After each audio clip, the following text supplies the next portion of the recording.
العالمين والعاقبة للمتقين والصلاة والسلام على سيد الأنبياء والمرسلين أما بعد فأعوذ بالله من الشيطان الرجيم بسم الله الرحمن الرحيم إن الله وملائكته يصلون على النبي يا أيها الذين آمنوا صلوا عليه وسلموا تسليما اللهم صل على سيدنا محمد وسلم صلوا عليه صلاة وسلام عليك سيدي يا رسول الله صلى الله تعالى عليه وسلم بسم الله الرحمن الرحيم فإنك لا تسمع الموتى ولا تسمع الصم الدعاء إذا ولوا مدبرين وأنت بحال العمي عن ضلالتهم إن تسمع إلا من يؤمن بآياتنا فهم مسلمون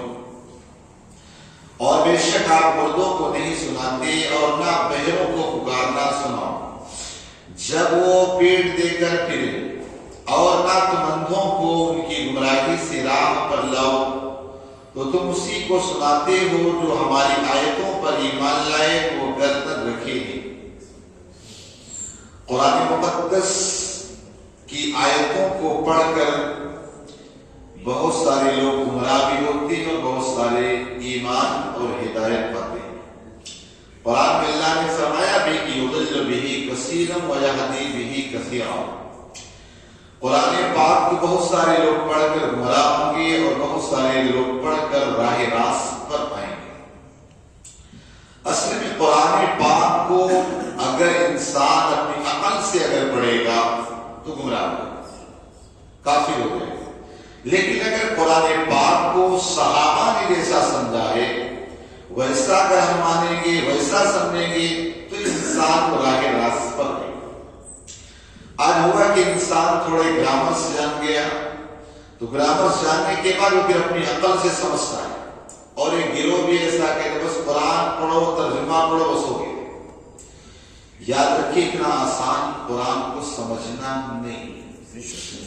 جیسے چند دنوں پہلے مجھے ایک بندے نے ایک ویڈیو بھیجا جس کے اندر یہی آیت کریمہ اس نے پڑھا تھا کہ کہا مردے نہیں سنتے، کہا اللہ تعالیٰ فرماتا اجیب دعوت الداعی اذا دعان، کہ اگر کوئی پکارتا میں سنتا ہوں، کہا ڈائریکٹ سنتا ہوں، کوئی بیچ واسطہ نہیں، کوئی وسیلہ نہیں، کوئی ڈائریکٹ سنتا ہوں۔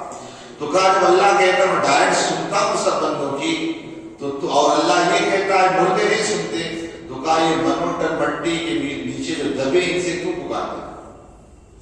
کہا قرآن میں اللہ کہہ دیا، اللہ نے یہی آیت کریمہ اس نے پڑھا تھا، کہا مردے نہیں سنتے۔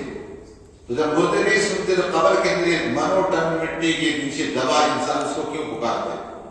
اور کہا اللہ کہتا ہے میں ڈائریکٹ سنتا ہوں۔ اس میں آیت کریمہ میں میں نے یہ بتایا، میں نے کہا قرآن آپ نے اچھا سمجھا یا صحابہ نے صحیح سمجھا؟ بولے نہیں صحابہ۔ میں نے کہا اگر آپ کو زیادہ عقل بتاؤ، صحابہ کرام نے سمجھانا، حضور نے سمجھانا، تو سب سے پہلے یہ دیکھنا اس آیت کریمہ میں اللہ نے مردہ کس کو کہا ہے؟ مردہ کس کو کہا ہے؟ میں نے کہا مردہ یہاں اللہ نے کافر کو کہا ہے، اور اپنے محبوب کو فرما رہے محبوب ان کو تم نہیں سنا سکتے۔ جیسے مثال کے طور پر کبھی ہمارا بیٹا ہے، اگر وہ ہماری بات نہ مانتا ہو تو اگر آپ کی شکایت کرے حضرت یہ میری سنتا نہیں، تو کیا وہ بہرا ہے؟ سن تو رہا ہے نا، سنتا تو ہے لیکن مانتا نہیں، سنتا تو ہے لیکن مانتا نہیں۔ اسی طرح عرب کے جو کافر ہے محبوب یہ سن تو رہے لیکن مانتے نہیں۔ اب وہ بات کس طرح کی ہے؟ وہ عرب کے کافروں کی بات لا کر اولیاء اللہ میں چسپا کرے، اولیاء اللہ۔ تو آپ مجھے بتائے تو اب اولیاء اللہ میں چسپا کرے تو وہ ایمان والا رہے گا کون رہے؟ ہم صحابہ کے طریقے پر قرآن سمجھتے ہیں، جو صحابہ نے سمجھا، جو حضور نے سمجھا، یہ اپنی عقل لگا کہتے مردے نہیں سنتے۔ بھائی مردے سننے یا مردے سے مراد کافر ہیں، ورنہ مردوں کی سننے کی بات کرے تو آپ کو بتاؤں عام اگر انسان مر کے قبرستان چلا جائے، حضور نے فرمایا کہ جب 40 قدم پر پہنچتا ہے نا مردے کے گھر والے تو اس کی چپل کی آواز، پیروں کی آہٹ کی آواز وہ سنتا ہے، حدیث پاک۔ اس کے علاوہ غزوہ بدر کے موقع پر آپ دیکھیں جو سارے عرب کے کافروں کو کاٹ کاٹ کے اس کنویں بدر کے کنویں میں ڈال دیا گیا، آقا علیہ السلام نے کیا کہا؟ اے ابو جہل، اللہ نے مجھ سے جو وعدہ کیا تھا وہ پورا کر، تیرا وعدہ پورا ہوا کہ نہیں؟ حضرت عمر رضی اللہ تعالیٰ قریب آئے اور آنے کے بعد کہنے لگے حضور ان بتوں سے کلام کر رہے ہیں، کافر تھے، کہا ان بتوں سے سلام کر رہے ہیں۔ تو آقا علیہ السلام نے ارشاد فرمایا اے عمر، مردے تم سے زیادہ سنتے ہیں۔ سبحان اللہ۔ تو مردے سنتے ہیں کہ نہیں سنتے؟ قبرستان جاتے ہو کیا کہتے ہو؟ السلام علیکم یا اہل القبور۔ تو کس کو سلام کرتے؟ زندے کو کہ مردے کو؟ زندے ہو تو مردے کو؟ مردہ ہے نا، لیکن وہ قبر میں زندہ ہے تو سلام کر رہے ہیں۔ آپ کا عقیدہ ہے کہ نہیں کہ وہ سنتا ہے؟ تب جواب دیتا ہے۔ تبھی میرے آقا نے کہا تو آپ سوچے ذرا، یہ کہہ رہا کہ دیکھو مردے جو ہے نا نہیں سنتے ہیں، اسی آیت کو پڑھ کے کہہ رہا بھائی مردے سے مراد یہاں کافر ہے۔ قرآن کی بہت ساری آیتوں کو نا جو عرب کے ان بتوں کے بارے میں آئی تھی ان کو اٹھا کے اولیاء اللہ کا جذبہ کر، ان مردودوں نے جن کی داڑیاں بڑی بڑی ہیں، مچھے غائب ہیں، سمجھے نا، بڑے بھائی کا کرتا، چھوٹے بھائی کا پیجامہ، وہ پتہ نہیں کیا کیا سمجھتے ہیں، سمجھے نا، وہ چند نمازیں پڑھنے کے بعد ارے یار تو سب چھوڑو، یہاں تک ان کا عقیدہ یہ کہ حضور نہیں سنتے، حضور نہیں سنتے۔ آپ کا عقیدہ کیا ہے؟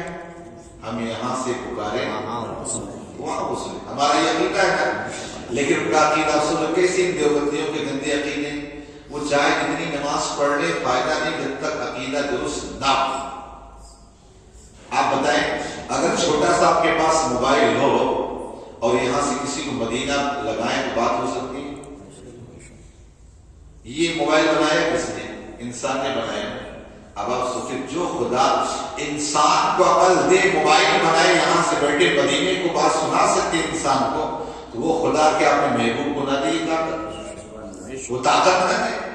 تو یہ کیسے ان کے گندے عقیدے سوچی ذرا نماز اور روزے کی آڑ میں۔ اس آیت کریمہ میں اللہ نے فرمایا محبوب مردوں کو آپ نے سنا دیا، مردے سے مراد کافر۔ قرآن میں کہا ختم اللہ علی قلوبہم وعلی سمعہم وعلی ابصارہم غشاوہ، تو ان کے دلوں پر مہر۔ یہ دعا ہمارے یہاں ہے، یہ بتوں پتھروں کو پوچھ پوچھ کر ان کے دل میں پتھر ہو گئے، وہ اپنے معبودوں کا خود ہی مذاق ہوا۔ دیکھ لینا ذرا، سمجھنا، کبھی چاہے یہ والا ہو، کبھی وہ والا ہو، چاہے جو والا ہو، جو بھی والا ہو، وہ خود ہی مذاق اڑاتے ہیں کہ یہ ایسا تھا۔ ان کے ہاتھ ایک ایسا بھی معلوم مکھن چوری کرتا تھا۔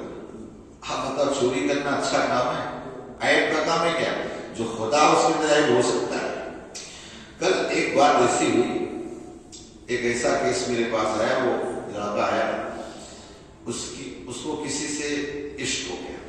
اب وہ عورت کو 2 بچے، وہ آئے پریشان ہو کر کے، میرے دماغ میں یہ بات آئی کہ یا اللہ یہ عورت محبت میں شرکت گوارا نہیں کر رہی، محبت میں شرکت، کیونکہ میرا شوہر ہے، یہ کسی اور سے کیوں پیار کرے؟ یعنی میری محبت میں کوئی شریک ہو جائے اس عورت کو گوارا نہیں۔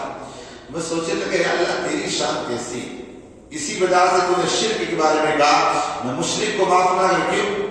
پیدا کیا میں نے، کھلا میں رہا، پھر بھی دوسرے معبود کو پوج رہا۔ لیکن اللہ تو کتنا صبر ہو رہا ہے۔ ارے بھائی آج ہمارے اگر کسی کے ساتھ احسان کریں تو ہماری بات نہ سن، کتنا اس کے اوپر غصہ ہو رہا ہے، تو اللہ سے زیادہ ہم پر کس کا احسان؟ تو سب خدا نے بنایا کہ جن کو پوچھتے ہوئے ایک پر نہیں بنا سکتے، مکھی کا پر نہیں بنا سکتے، اس خدا نے سب بنایا، سب کچھ کیا، تو وہ خدا کیسے شرک کو برداشت کرے؟ ان الشرک لظلم عظیم، شرک اللہ کے نزدیک بہت بڑا ظلم اور بہت بڑا گناہ ہے۔ بہرحال تو اللہ تعالیٰ اس آیت کریمہ میں اپنے میں چونکہ آقا علیہ السلام لوگوں کو دعوت و تبلیغ کرتے، تو جب آدمی جو ہے نا اگر اس کے دل پہ مہر لگ جائے تو صحیح بات دیکھ کر بھی قبول نہیں کرے۔ ارے ابو جہل نے دیکھا تھا نا حضور نے کنکڑی کو کلمہ پڑھایا، ابو جہل نے پڑھا نہیں پڑھا، یہ کیا دیکھ بھی رہا ہے، سن بھی رہا ہے، کیوں؟ اس کے دل پہ مہر لگ چکی ہے۔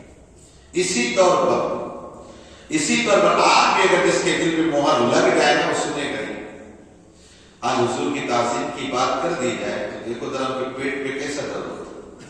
اب یہی ان کے علماء جو ہے نا اہل حدیثوں کے ان کے حضور کے میلاد کو منانے کو نہ جانے کیا کیا کہتے ہیں. ابھی آرام کے ساتھ انہوں نے کرسمس منایا ہو، کرسمس منایا. ان کا ایک ذاکر نالائق ہے جو بھاگ گیا یہاں سے. آپ دیکھو عرب کے ساتھ منا کرسمس منانے میں اس کو ٹینشن نہیں، لیکن میلاد مصطفیٰ کا معاملہ آ جائے تو اس کی تکلیف ہے. دیکھ لیں تو اللہ رب اس آیت کریمہ میں چونکہ آپ علیہ السلام دعوت و تبلیغ کر کے لوگوں کو سمجھاتے جب وہ نہ سنتے کافر تو بڑی دل میں تکلیف ہوتی. تو اللہ تعالیٰ فرماتا ہے وہ آپ کا کام ان تک پہنچانا. کہا یہ مردے ہیں یہ نہیں سننے والے، حالانکہ سنتے ہیں. کہا اور نہ ان کے سنا سکتے ہوئے کو، کہا یہ پیٹ پھیر کر چلے جاتے. اتنے سارے معجزے دیکھنے کے بعد بھی آپ دیکھیے عرب کے کافر کتنے ایسے ایمان نہ لائے. ہاں جس کے قسمت میں ایمان وہ فٹ سے لگ گئے.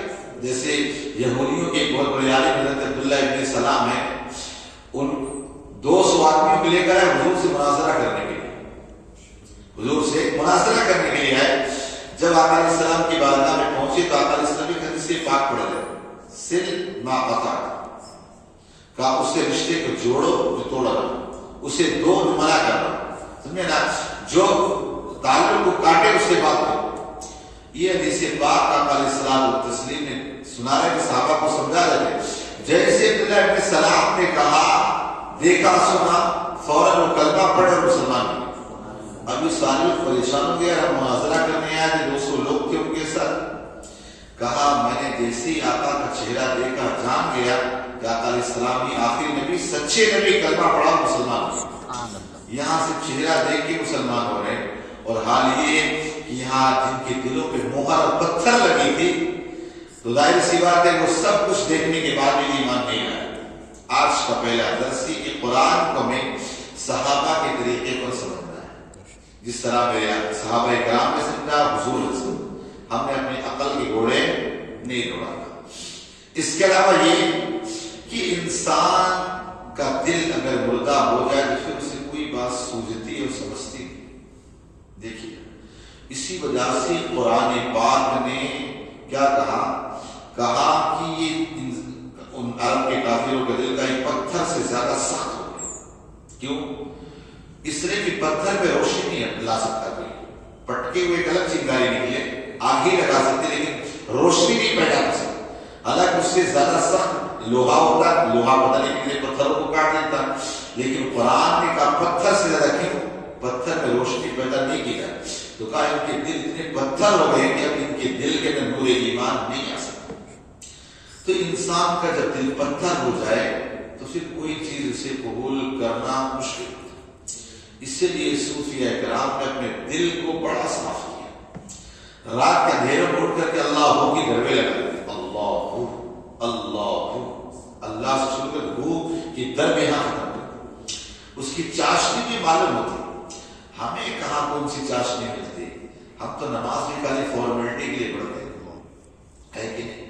ایک رکعت نماز پڑھ کے بتاؤ جس میں دنیا نہ مال نہ اولاد نہ. اللہ ان سب سے پاک و صاف کر کے اللہ کے لیے پڑھ کے بتا دو. سب کو نہیں کہتا، میں اللہ والے کوئیوں میں نہیں کہتا ہوں، لیکن اپنے آپ میں سوچو ذرا. ایک رکعت نماز جو دنیا سے بیگانہ ہو کر اللہ کی رضا کے لیے پڑھ کے بتاؤ. اپنی نمازوں میں سوچنا ذرا کہ ہر رکعت میں الگ الگ وچار خیالات آتے رہتے ہیں. 4 رکعت میں پتہ نہیں کہ پورا بھاؤ نگر گھوم لیتے ہیں، سب کہاں گھوم کے آ کے پوری نماز ختم. اللہ ہمارے حال پر رحم فرمائے. اللہ پاک ہمیں سمجھ عمل کی توفیق عطا